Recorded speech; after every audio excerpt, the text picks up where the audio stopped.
Okay, we'll start with her prayer.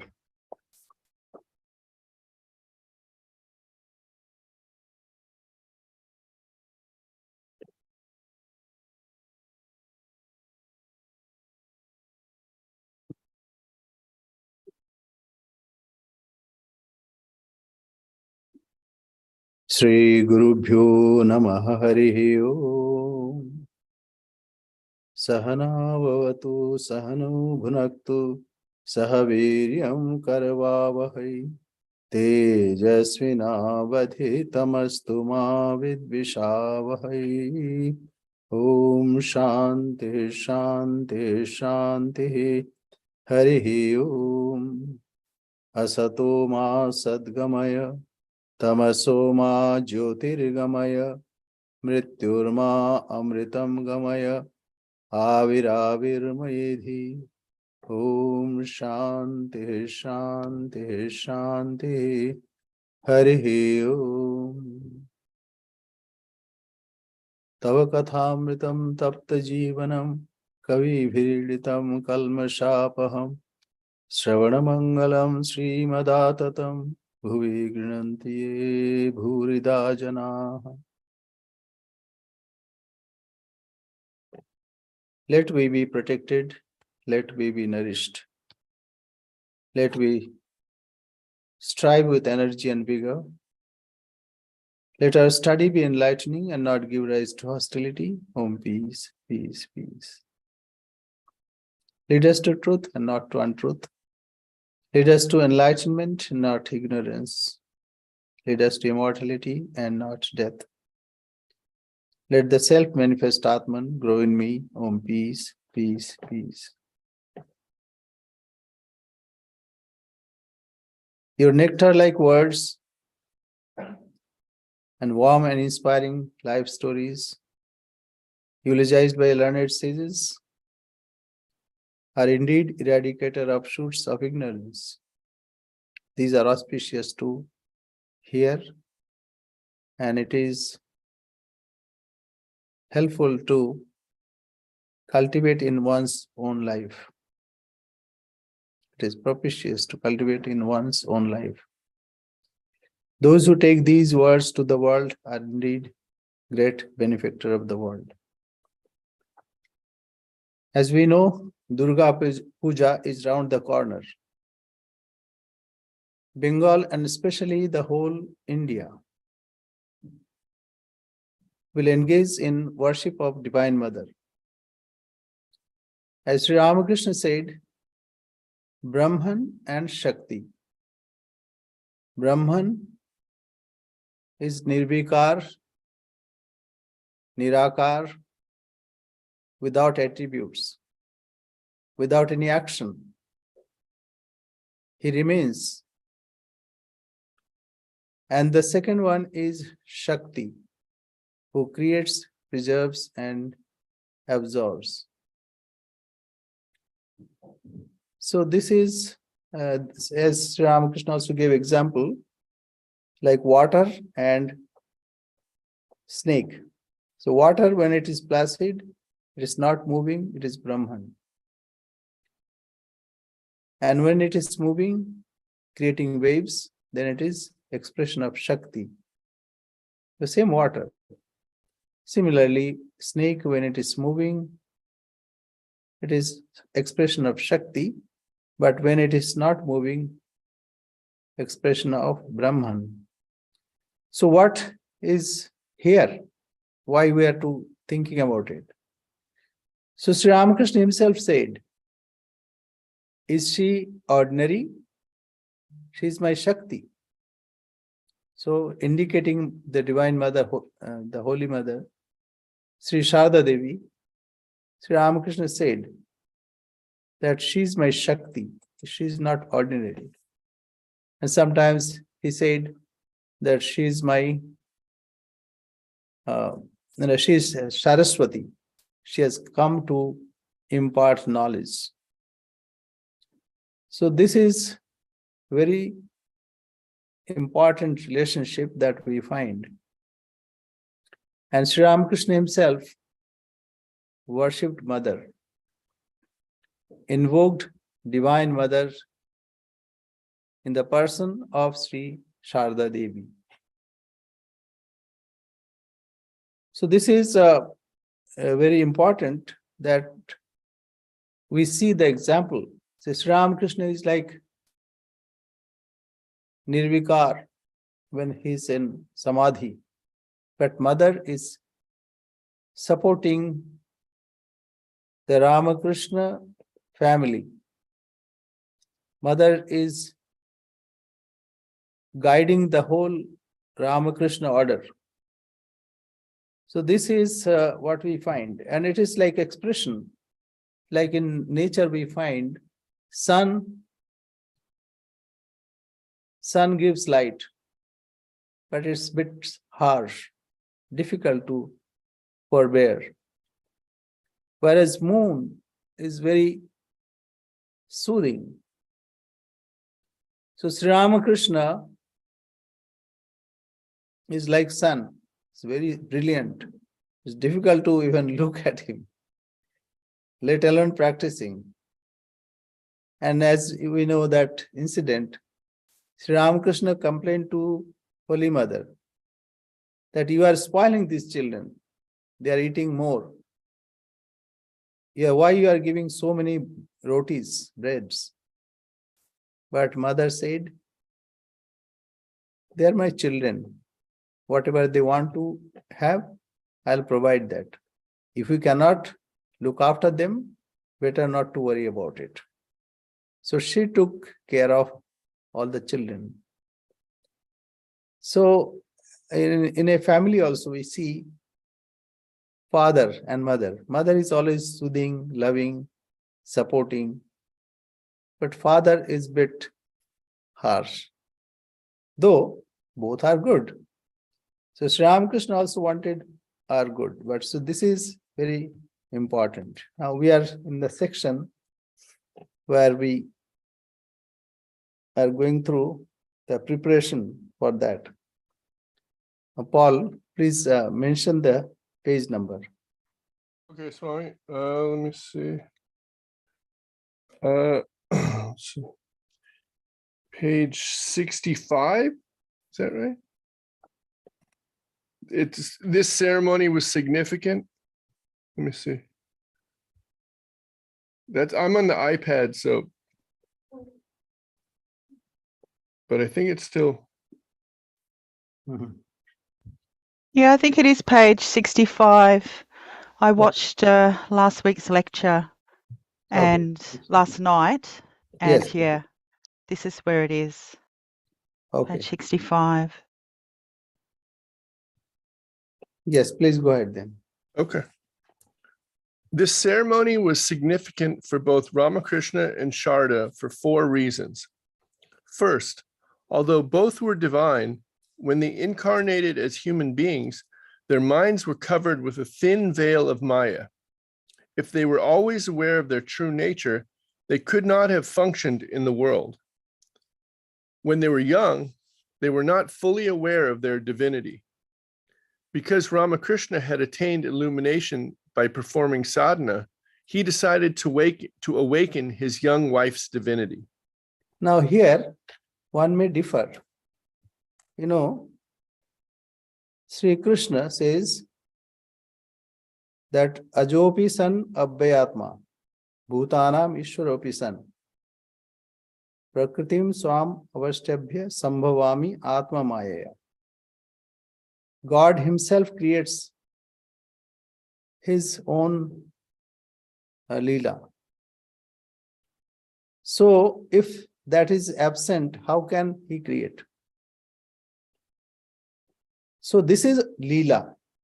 It is like this. A professor comes to teach very young children. So he knows that he is professor, but he pretends that he does not know that much. He says, oh, it is difficult. How can this be solved? If we say that even it is covered by Maya. That cannot be. This is all, that's why Bhakta will see that all these are divine Leela. It is not that their knowledge were covered. Sri Ramakrishna knew who he was. Holy Mother knew who he was right from the beginning. Only thing, to show us the way, how to go about it, how one should be very keen and earnest. This we can understand, and all this performance of that Kumari Puja. So, no, sorry, that Shodashi Puja, in which Sri Ramakrishna worshipped Divine Mother in the person of Holy Mother. All these are divine Leela. Even, let alone avatar, we also know our real nature. But only thing, it is covered. As soon as we say something, we understand, oh, I know it.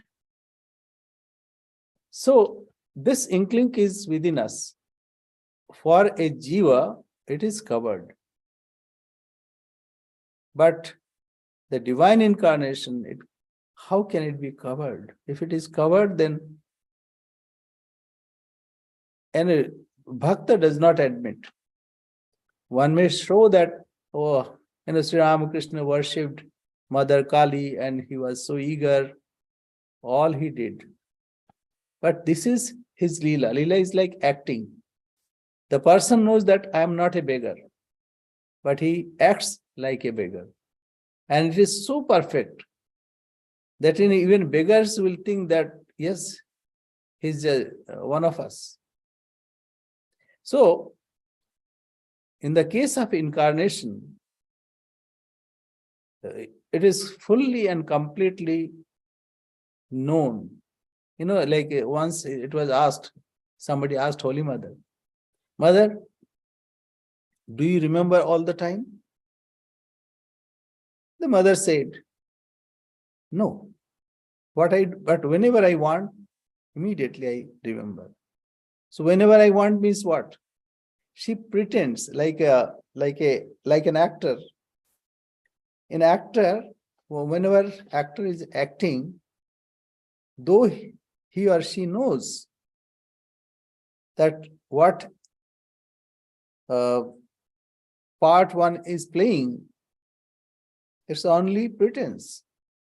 So whenever he wants to get out of it, he can come out.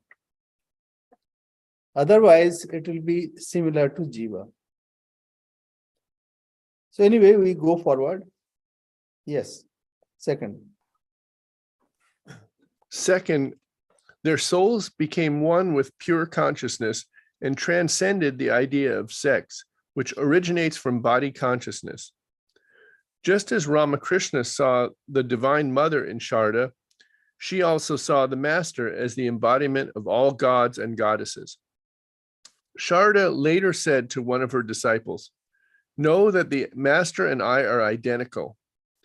Ramakrishna said of her, "She is my Shakti, power." The scriptures say, Shakti, Shaktiman, Abheda. Shakti and the possessor of Shakti are inseparable. Yeah. So you see here, if that is the case, how can we say that their knowledge was covered? We can only understand that it is for the sake of Leela that they do this. Even in other incarnations also. Sri Krishna, then Chaitanya Mahaprabhu, they did all these things as ordained. And it is to show the way to ordinary people. So here, this what I quoted in the beginning, Shakti, Sri Ramakrishna said many times that she is my Shakti. So identical. It's not too different. Like snake and its movement. Or water, when it is moving, that's also water. And when it is not moving, that's also water. Yeah.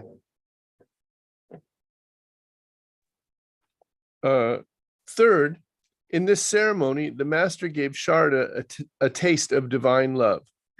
By worshiping Sarada as the goddess Shodashi, Ramakrishna paid the highest respect to all womankind. He then empowered Sarada to teach the motherhood of God after his passing, thus demonstrating that women are not inferior to men. They can also be world teachers. Fourth, Ramakrishna offered to Sarada the results of his many years of sadhana. By doing so, he empowered her to conduct his ministry without her having to practice those sadhanas herself, and he made her the full partner in his spiritual glory. She attained the exalted position of a spiritual teacher without needing to endure the usual austerities practiced by saints. The spiritual disciplines that she did perform were not for her own illumination, but for the benefit of her disciples. Yeah. So in the life of Holy Mother, we see, nowadays one thing is there, it's called women's lib. So there,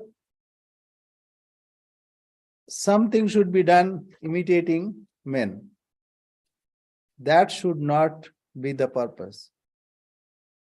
Mothers have got more power. In India, the center of family is mother. As a monk also, we may go to our father, may not prostrate, but in front of mother we prostrate, totally surrender. So mother is the center of the family. And motherhood, it is so wonderful. Being a mother, it's not easy. And mother is forbearing, mother is loving, all compassionate. So this is no less than manhood. Rather, many times you'll know that men fail, but women never fails. Apparently, they show that they are not that strong, but they are very strong. And that strength is strength of character. So that is very important. And mother in her own life has shown how a woman interacts with the society and keeping her gravity, keeping her glory intact, not losing. And it is not the rough power, rather it is soothing, all-encompassing power. It is no less glorious, rather it is more glorious. That's why we pay high respect to mothers. And Sri Ramakrishna also did the same thing. He worshipped Divine Mother Kali, and he also honored his own mother. He honored Sri Sarada Devi, not only these three. Rather, he would say that all women are part of Divine Mother. Divine Mother herself manifesting in so many forms. Many times, they pretend that they don't know, they don't understand. But that's the beauty. To give menfolk a bit self-imposed, we know, we understand. But that's not the case. So here we find, and this relationship is wonderful. Sri Ramakrishna did all the tapasya, hard penance, to show the world how one should worship and seek God. And mother absorbed those things. It is not easy. Such a wonderful character. It's not easy. How she absorbed, even accepted all the fruits of Sri Ramakrishna's tapasya, penance. And not for herself, for her children. Not only that time, even we are also. And mother is very much present.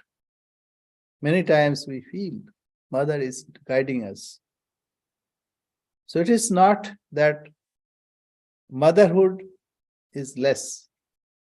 Rather, it is more glorious, more powerful, and concrete. It is tangible, you understand. It is even perceptible.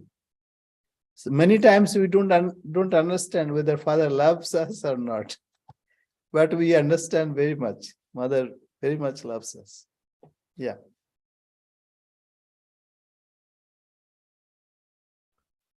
Later, a woman devotee asked Holy Mother, "Well, Mother, how did you feel when the Master worshipped you as Shodashi?" She answered with a bashful smile, "What can I say? I couldn't understand the mystery. I was not myself then. Perhaps the Divine Mother Bhavatarani possessed me, so I was not aware of what was going on. I saw that the Master dressed me, applied red paint to my feet, worshipped me, bowed down to me, but nothing made any impression on my mind. I sat still, and the Master finally made a full prostration, touching my feet. Afterwards, when I regained my normal consciousness, I mentally bowed down to him again and again and begged for forgiveness." Saying this, she closed her eyes and remained silent. See now, can this be like a ignorant person do? It is Divine Mother herself who came in the form of Sarada Devi and took Sri Ramakrishna's fruits of tapasya. And not only that, when mother was coming to Dakshineshwar and she was ill on the way, she was lying in an inn. Their mother Kali appeared. And when mother asked, "Who are you, my mother?" So Divine Mother said, Mother Kali said, because she was black, that I have come from Dakshineshwar. Then Holy Mother said that I thought I'll go there and meet him, but it looks like I cannot go. And that desire will be not fulfilled. Then Bhavatarini, Mother Kali, assured her that not to worry, you'll go there. And I have kept Ramakrishna for you. So this is not ordinary interaction. And when Sri Ramakrishna asked, "Why have you come here? To drag me down to this world?" Mother said, "No, I have come to help you." See, who can help? Is she an ordinary person? Only able person can help others, who has that capacity to help others. So Sri Sarada Devi helped Sri Ramakrishna because she herself was Divine Mother. And all this is drama, not to swayed away by this drama. We have to understand. And once a monk was serving mother, and mother's feet was very old, and it was full of wrinkles. So he thought, people worship her as Divine Mother, but see how ugly her feet is. And he was thinking this, and he saw that it was young and feet was reddish. And he was awestruck. he could not believe his eyes. And then he looked at mother, and mother was totally transfixed. Not that old lady, very young and beautiful. And then he could understand why it happened, and he begged her pardon. And that way, later, again he saw it is the same old feet. So it is all the time present, only she decided where to show, where not to show. Because people will be afraid. We cannot approach if we know that mother is very powerful. Mother should be one of us. Then only we can approach her. So this is beautiful. Yeah. After the puja. After the Shodashi puja, Holy Mother continued her daily routine of cooking, cleaning, and serving her husband and mother-in-law. She slept in the master's room for another 6 months. She later vividly described those nights to her disciples. It is impossible to describe his spiritual moods in those days. In his God-intoxicated state, he would sometimes say words incomprehensible to me, sometimes laugh, sometimes weep, and sometimes remain motionless in samadhi like a corpse. The whole night would pass that way. My body trembled with fear, and I eagerly awaited the break of day. At that time, I knew almost nothing about samadhi. One night, his mind did not come down to the ordinary plane of consciousness for a long time. I was frightened and sent for Hride. He came and repeated the Lord's name for a while into the master's ear. Only then did the master regain his normal mood. After that day, the master taught me various mantras and also told me how to use them for different kinds of samadhi. Thus, I gradually got rid of my fear and also succeeded in bringing his mind down from samadhi. But as I did not know when he would go into samadhi, I kept awake all night.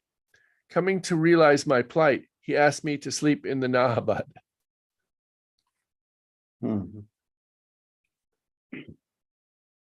Like here we don't understand. But in India, wife worships husband as God manifested in front of her. And to accept worship from that same husband, and who is 25 years elder, and who did all tapasya, it is just unimaginable.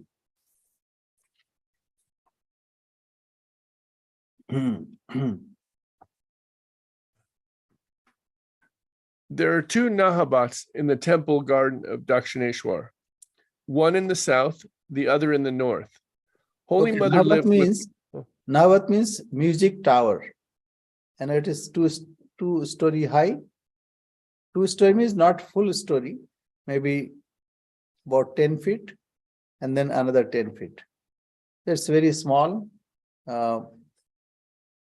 It is like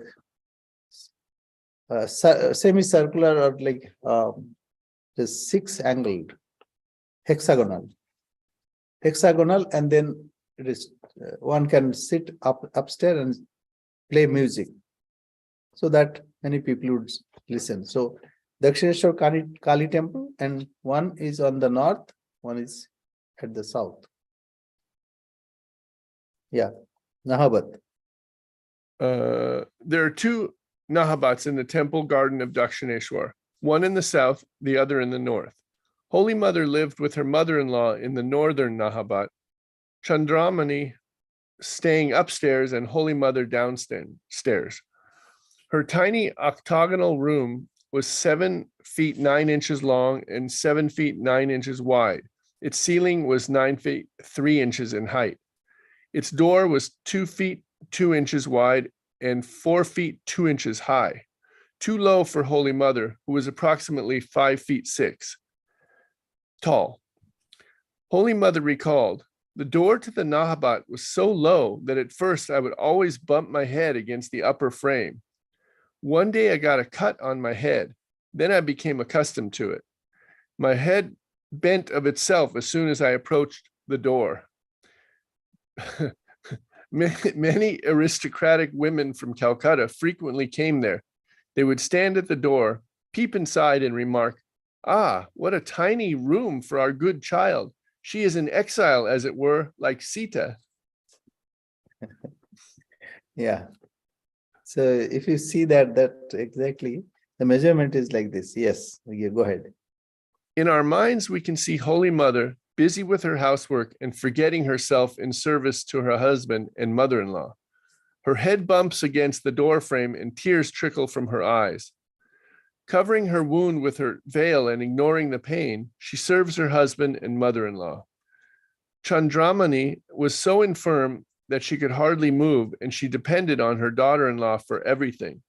If anyone cautioned Holy Mother not to hurry, she would reply, "My respected mother-in-law is now old. She needs me, so when she calls, I must rush to her." See, it's wonderful motherhood. It cannot be compared. You know, fathers are a bit rough, hairy, but mothers are so compassionate. Yeah, go ahead. During this first visit, Holy Mother stayed at Dakshineshwar from March 1872 to October 1873. At that time, the master considered himself to be a maid or a female confidant of the Divine Mother. Holy Mother helped him to dress accordingly and also cooked for him. Some women from Dakshineshwar who used to visit the Kali temple became close to Holy Mother.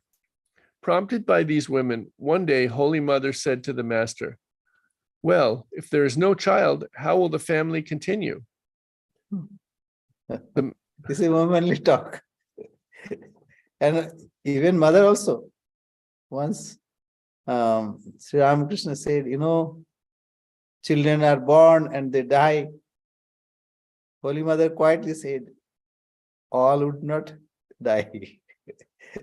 Then Sri Ramakrishna says, see, it looks like she does not know anything, but inside it is the same Shakti.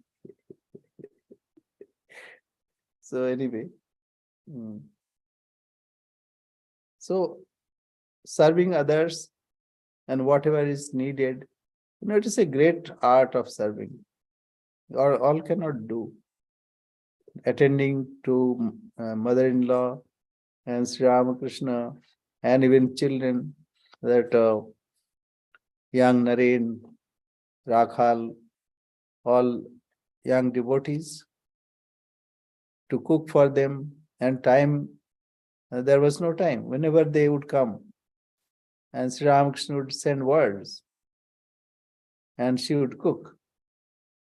So, and not only that, later years also, when monks would go to Jairam Bati, she would cook for them, clean the plates, clean the place also. And once it happened that she took the seat on which Saradananda Maharaj seated. When after the food, he went to wash his hands. So he took that seat and touched on her head that we are ordinary householders and these are Mahapurush. That means it is great ones. It is our fortune that they have come to our doors. They are not ordinary. So this way, you know, she expressed her adoration for monks. But Saradananda Maharaj was her disciple and young child like. And she could do this. It's unthinkable how humble she was. Yeah. The master replied, "What good is there in having just one son? In the near future, you will have so many sons and daughters that you will be exhausted looking after them." Holy Mother recalled, The master didn't talk about anything other than God. He told me, look, this body exists one moment and dies the next. People undergo so much suffering and pain in this world. Why would this body beget more children? God is the eternal reality. It is better to call on him. As soon as you assume a body, you have endless troubles. So this is just to, this is also for us. It is to teach the world. They are interacting. This is like in a drama, this happens. In drama, some conversations are written, and two characters or many characters, they deliver those dialogues. So this way to teach. So here, these are for us all. So it's not for Holy Mother. It is to show how one should live in this world. Yeah. A year after the Shodashi Puja, Holy Mother developed stomach problems. Shambhu Malik, a devotee of the master, brought Dr. Prasad to treat her, but it did not help. As she did not want the master to be worried about her, she left for Kamarpukur and Jairambati in October 1873. There, she slowly recovered with the change of diet and climate. Dr. Ganga Prasad. Ganga Prasad was his name. Okay. Go ahead. Holy Mother in Kamarpukur and Jairambati. Human life never goes smoothly. Undoubtedly, poverty is painful, but it has a positive side. It helps the inner power of the soul to manifest. It turns the mind so that it surrenders to God. It teaches one how to fight through ordeals, and it helps one recognize a true friend. Like other people in the world, Holy Mother faced disease, bereavement, and poverty. In December 1873, while she was in Kamarpukur, her brother-in-law, Rameshwar, died. She then moved to Jairambati, where her father died a few months later on 26 March 1874. As a result, her mother suffered dire poverty. With her husband's death, the income from his priestly duties came to an end. Her children were young, and there was no one to look after the farm. Fortunately, Shama Sundari was strong and steadfast, and she took up work husking paddy for the family of a well-to-do neighbor. She received 1/4 of the rice she husked in exchange for her labor. Holy Mother began to help her mother by working the husking machine. Even with Holy Mother's help, Shama Sundari could not manage the household and also raise her young children on such a small income. So she sent her sons to different relatives to be educated. Holy Mother did not want to burden her mother, so she decided to return to Dakshineshwar. Yeah, so here all the incidents that happened. So ordinary people also face same ordeal, a similar situation. But with all these, our attention should be God. As Holy Mother did everything, whatever was required, but always she was centered in God.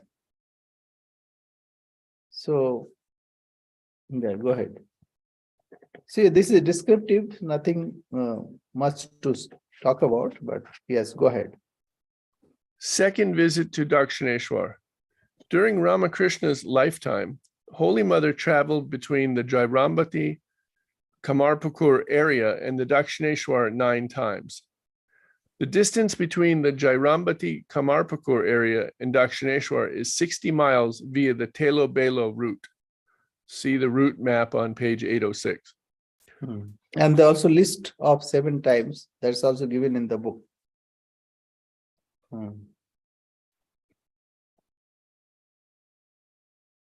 9 times. 9 times. So Holy Mother lived with Sri Ramakrishna at Dakshineshwar, Shampupur, and Kashipur during the following periods. First visit, March 1872 to October 1873, 1 year, 7 months. Second visit, April 74 to September 1875, 1 year, 5 months. Third visit, 17 March 1876 to November 1876, 9 months. Fourth visit, March 1877 to August 1877, 7 months.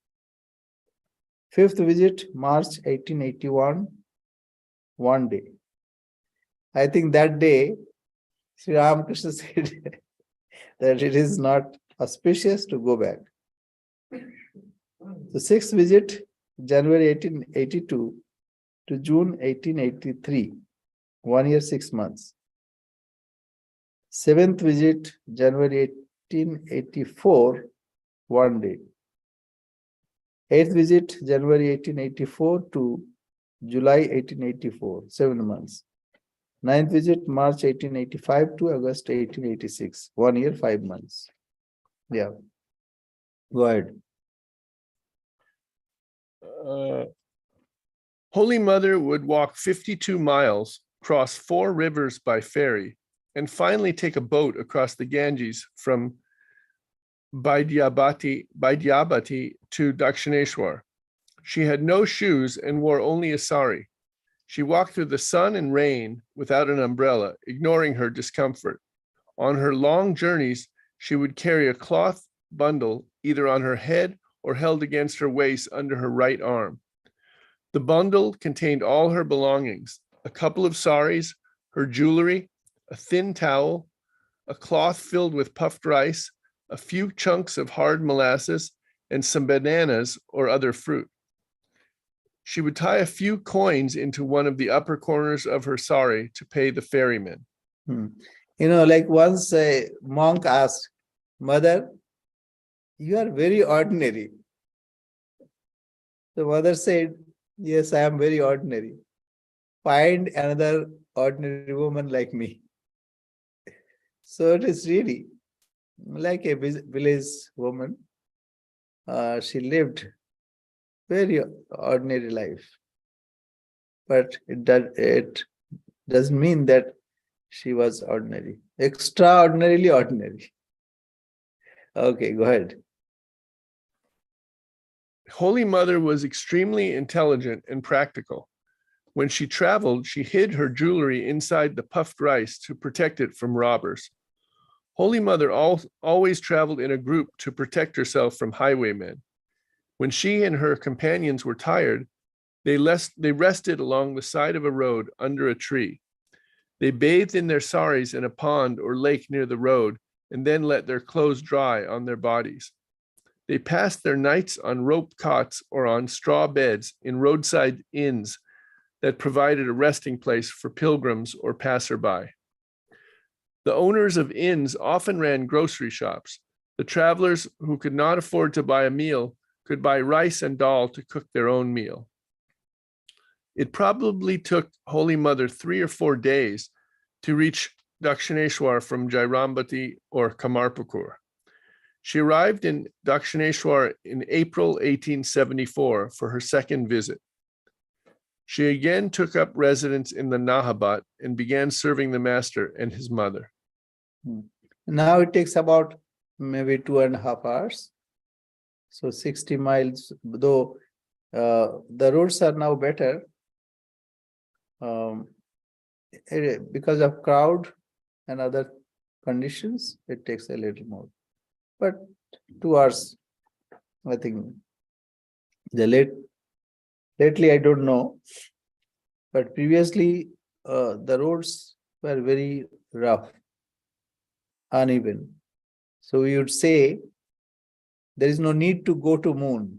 We can experience that moon, like it's so topsy-turvy, it's like breaking the bones. Now it is better. Now road system is very good everywhere. Yeah, go ahead. Shambhu Malik was a wealthy devotee of the master who had a garden house near the Dakshineshwar temple.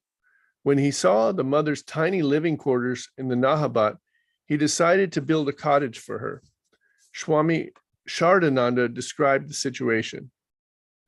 It was probably in 1874 that Holy Mother came to Dakshineshwar for the second time. She lived with the master's mother in the Nahabat as before. Shambhu felt that the tiny room was inconvenient for Holy Mother to live in, so he required on lease a piece of land near the Dakshineshwar temple for 250 rupees and decided to build a spacious thatched cottage for her there. Captain Vishwanath Upadhyaya, an officer of the Nepalese government, was then visiting the master and became devoted to him. When Vishwanath heard about Shambhu's building project, he promised to supply all of the timber needed. As the salwood business of the Nepal government was under his control, it was not expensive for him to secure the timber. That time Calcutta was capital city of British Raj.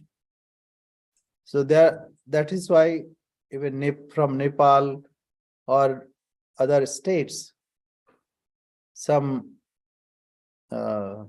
representative should be there, like embassy or some representative, so that they could interact with the government there that time. So Nepal, a representative of Nepal king was there, Vishwanath Upadhyaya, and that Shambhu Malik acquired on lease a piece of land. Now we have a center there, just by the side of Dakshineshwar. One devotee donated a piece of land, and now a temple and some residence also has come, and now it is independent center. Yeah. When the construction started, Vishwanath sent 3 big logs of salwood from the warehouse located in Belur village across the Ganges. But that night, a strong high tide carried away one of the logs. Believing it to be a bad omen, Hriday was annoyed and remarked that Holy Mother was unlucky. When the captain heard this, he sent another log, and the cottage was completed. Holy Mother lived there for nearly a year. A woman was then appointed to be with her and to help her with the household work. Every day, Holy Mother cooked various dishes for the master in that cottage. So this way, blaming women, this is also very prevalent. It was prevalent. Nowadays, it is not that much. And secondly, that log of sal wood. Sal is one kind of sal, sagon, etc. So it would come by the Ganga, even floating, and a kind of for carrying a kind of boat, we say Gada boat, like a donkey, and it is just to carry logs and other things, which is not very precious.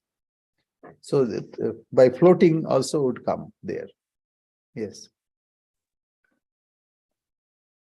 Every day, Holy Mother cooked various dishes for the master in that cottage, carried them to the Dakshineshwar temple, and returned to her cottage after he had finished his meal.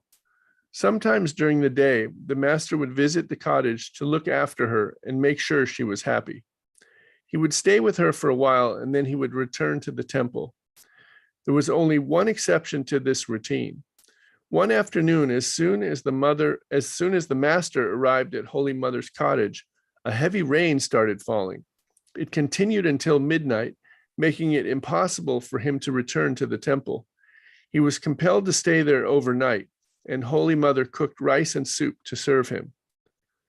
After living in that cottage for a year, Holy Mother had a severe attack of dysentery. Shambhu took special care for her recovery, arranging for Dr. Prasad to treat her. Even Right. nowadays also people suffer there. When I was in training center, I also suffered. So it is because of waterborne.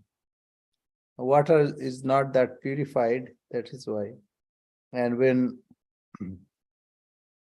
people go from outside, this is the only difficulty. So one should take care of it. Yeah. When she recovered a little, she left for her native village of Jairambati, probably in September 1875. Shortly after her arrival there, she had a severe relapse and was bedridden. Gradually, that disease worsened so much that her condition became critical. Holy Mother's father had passed away by then, so her mother and brothers served her the best they could. We heard that when the master was told of her severe illness, he said to Hride, "Well, Hride, just think, if she should die now, her coming into the world would have been in vain. She would have failed to achieve the main purpose of human life." So we'll stop here. It's time. It's a holy life, and we have to think about it, contemplate on her life, and we have to take the qualities that she demonstrated, like forbearance, service to others, and loving all, hating none. All these are very precious qualities. It's not human, it's divine qualities. So we should inculcate these qualities, then it is worthwhile to read her life. So Akshay, anything? Yes, Yeah, go ahead. like some devotees say that the incarnation's body is not physical, but it is like it is born of human parents. So why? No, actually, you're right. That people say that, but we know that Shuddha Sattvic Bhagavati Tanu. It's pure. Sattvic means Sattva Gun. It is like a thin layer. You know, it is like this. You can see bubbles. You can have various kinds of bubbles or balloon. Now, if you put air and you can make some, say, cat or dog or like that, but it is balloon. Similarly, when God incarnates, he assumes the body. Actually, they do not have body. Even we do not have bodies. Every day you forget your body. When you go to sleep, you totally forget. Do you remember that your name is Akshay in your sleep? You don't remember.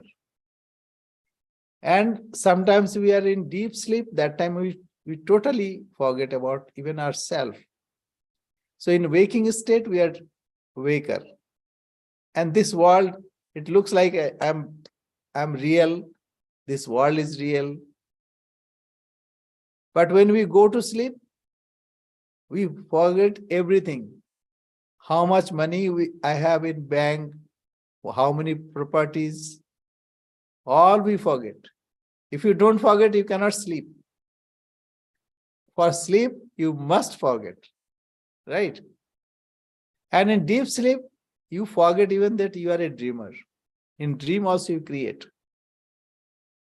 So if this is possible for us, now I'll give another example. Generally, we think we are bodies, and within body, the self exists or self remains. But actually, it is the other way around. This whole world is in our mind. Once I asked an ophthalmologist, where is this world? Where do we see this world? So first she took time, because such questions are not asked. So she said, sorry, Swamiji, please repeat your question. So I repeated, where is this world? Then she answered correctly. She said, in our brain. So because she's a doctor, she was a doctor, maybe still she's there. So for doctors, they know that all the images that is happening in our brain. But we know that it happens in our mind. When mind is alert, then we see things. When you are driving, you don't see many things. And you see certain things. So what you see, you are aware of that. So this world is in our awareness. You know, I go for eye treatment. So eye is very sensitive. But what they do, first numbing medicine, and then some injection, anesthesia, local anesthesia, and then after that they push injection. So though it is very sensitive, but I am not aware of it. That means what? This body idea, the awareness of this body idea is in our mind. You think you are Akshay. So it is your thinking. So this body, world, everything is in our mind. Right? It is not the other way. But then somehow it is projected also. Then we see, we understand that it's outside. Say in your dream also you think that you are walking, but you are not walking, you are lying down on your bed. Right? In your dream, what happens? You think that you are walking, but you are not walking. You are on your bed. So mentally, whatever you think, as if you are doing. Similarly, Jatavan iva, Dehavan iva, as if they assume a body. Even it is same with us also. But with us, we have ignorance. But with an incarnation, they do not have ignorance. So they are aware of their own self. And they pretend that they have a body. Even this world, they behave like us. I gave example of a professor when they teach a small child, then what they do? They behave like small child to just take that child up. So incarnations also do the same thing. Apparently they have bodies, but actually they do not have bodies. But we say, yes, when we see something that is Shuddha, Sattvic, and a pure, Sattvic, divine body. Actually, no body. Once it happened, Krishna Kishore, and then Eredaha is one place. So a monk came there. So somebody asked, are you going to see him? So Haladhari was Sri Ramakrishna's cousin brother. So he said, why to go there to see that, say, material frame or made up of mud? Mud means this, Mati Sharir. What is the need of going there? So when this was related to Krishna Kishore became very angry with Haladhari. And he would not see him. Why? Because he told that a person, when he thinks of God, all the body part become transformed and purified. And a body of a monk is totally pure. We cannot say that it is the same material. It is like this. If there is a smoker, whenever he comes closer, that is a smoker. So whatever we do, we get some impression and we accumulate those. Tanmatra, we say tanmatra. If we do something good, then your very presence will inspire others. As I gave example, if a person drinks alcohol, even when he comes closer, you know that he drinks, because his body order is like that. So a person who thinks of God all the time, how can that body be ordinary? It is not ordinary. And think of incarnation of God. It is only for us that we see that they have body, but in fact they have no bodies. They are pure self. That is why we say consciousness, when it is gathered, purified, and concentrated, if you can make a form out of it, it will look like Sri Ramakrishna or Krishna or Rama. Incarnation is like that. Consciousness is like all-pervading. It has no form, but take that form and concentrate and make a form that is Sri Ramakrishna. So, like Holy Mother, motherhood, take motherhood and make it concentrated and make a form, and that is Holy Mother. So this is very difficult to understand. We see a form, but our seeing, we don't see. Holy Mother gave example that there was a bathing ghat. On that ghat there was a stone. Everybody would come and rub their feet against it. But one day a jeweler came. He was wonderstruck. Such a wonderful jewel, it is lying here. He took it and he became very rich. So we see ordinary human being, human form, but actually it is not. As you go closer, gradually you'll understand and you'll be awestruck. Who is this? Sri Ramakrishna was not recognizable for anybody and everybody. Only Swamiji could understand a little. And Ananta Bhava Sampanna. So his moods are infinite. What he did in 12 years, it is like sadhana of 5,000 years of many millions or billions of people. That was done in one frame of body. It was not possible for any ordinary person. Nobody did this except Sri Ramakrishna. So apparently they have body, but in reality they don't have body.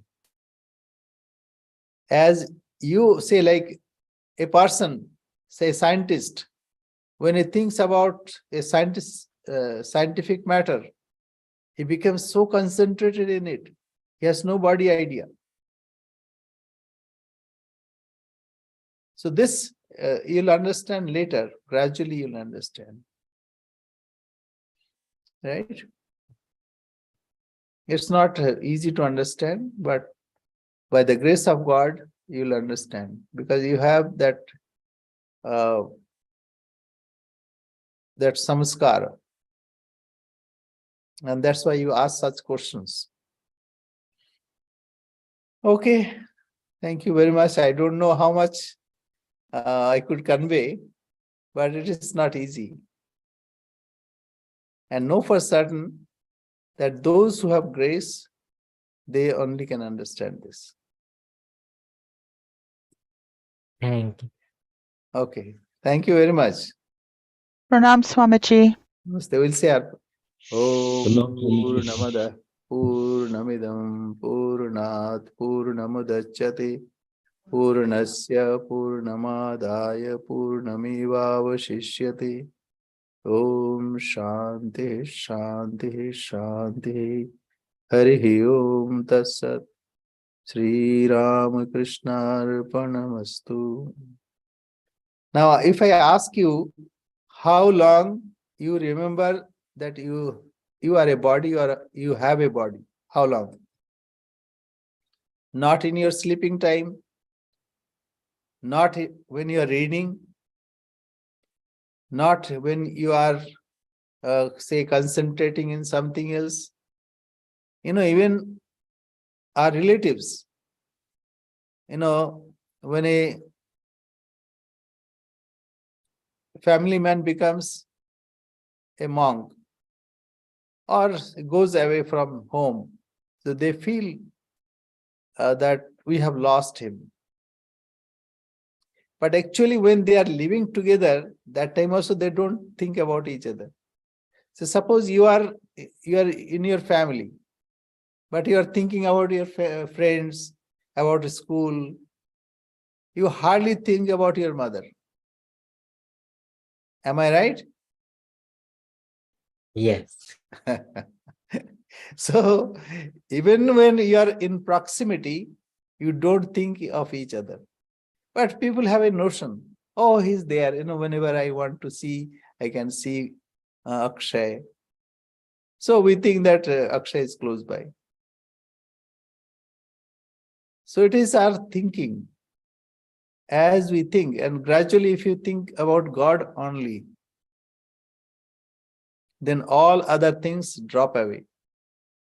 As Sri Ramakrishna gave example of like a dry leaf, when it falls from the tree, it has only a little mark, except that mark, nothing remains. So this body idea, Sri Ramakrishna, even for 6 months, he was in Advaita Bhava. He would not eat. A monk came and sometimes he would beat him to bring his mind down.